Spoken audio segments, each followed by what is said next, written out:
Hello guys, and welcome to the channel. The last time you saw this Vaterra Ascender, it was unpainted, and I managed to get it all painted up. So it is pretty much done.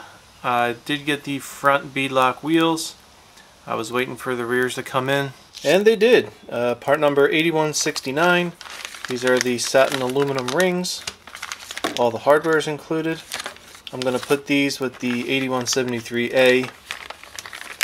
And these are the 1.9, the charcoal gray beadlock wheels. Also for the Vaterra, I got the worn winch, the RC4 drive worn winch, and the controller. This is the wired controller, and what I'll do is I'll use an auxiliary port off my Spectrum receiver to power the winch. Before I get into all that though, I'll show you real quick. Did the black with the red down the middle. These decals up front, they absolutely drove me insane.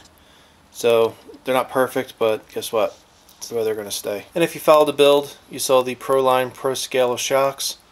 Also, this is the Traxxas 2875X, the metal geared servo, one that you would find off a TRX4. And I have the FXR ESC with a 35 turn heavy duty Tekin motor in there. And in the receiver box, I have the Spectrum 4-channel receiver. There's also a Castle BEC. The BEC is a must. I have the Traxxas 3-cell. It's a 1400 milliamp hour LiPo battery, but because it's 3-cell, you have to have the BEC. Yeah, so I have my work cut out for me.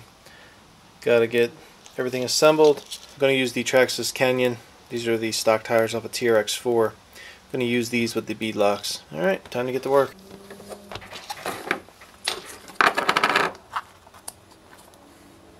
Some tires, like these Traxxas Canyon Trail, they have the rotation arrows. It's important that you mount the tires the correct way.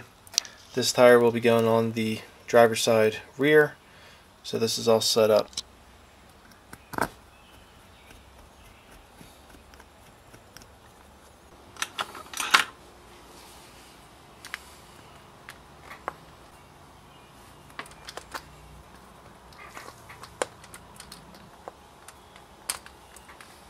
Alright, so that's done.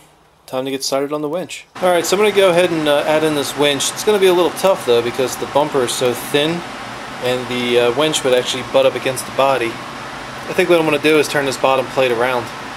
Alright, so I got the bottom plate turned around.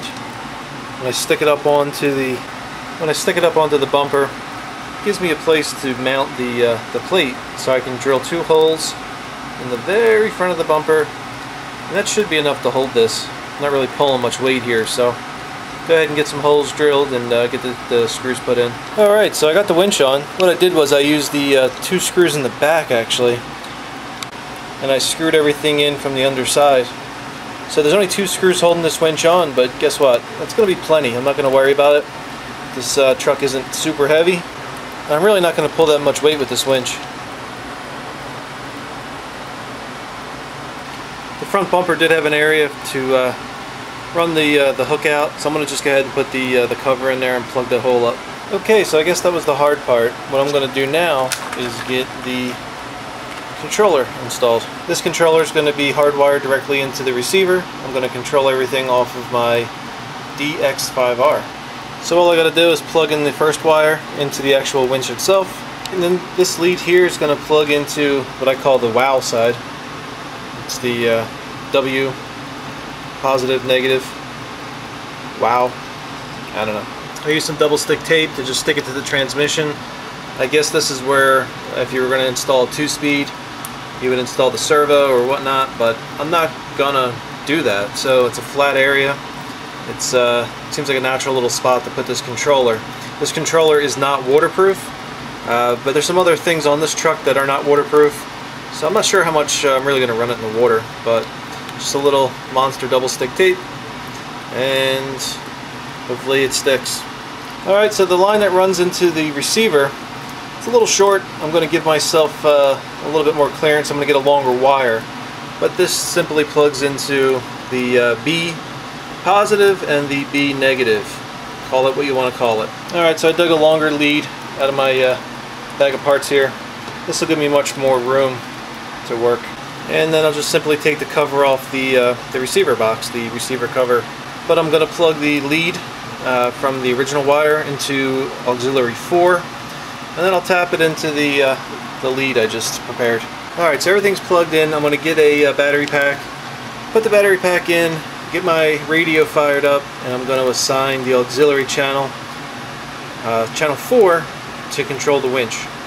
But everything's wired up, everything's set to go. I've done a video on how to pair up the winch control with the DX5R.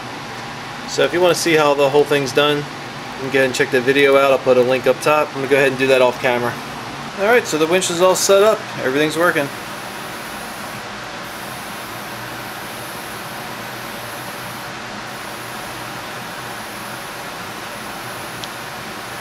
So that's about it. Sorry it took so long for the reveal. I've been busy. Haven't really had a chance to get this thing painted, but here it is. It's done. Finally have all the beadlocks ready. They're installed. But I hope you enjoyed the Vaterra build series. I got to figure out what I'm going to build next. I am going to be getting to work on this Tamiya lunchbox. So this probably will be my next build series. If you liked what you saw, please click the like button. Sorry about the background noise, but my garage is air conditioned and the blower's blowing, so it's hot outside. I'm just trying to deal with the noise. If it's too noisy, I might dub over with some new sound. Otherwise, it is what it is. If you like the build series, please click the like button. Don't forget to subscribe. And have a great day, everyone. Take care. See you on the next one.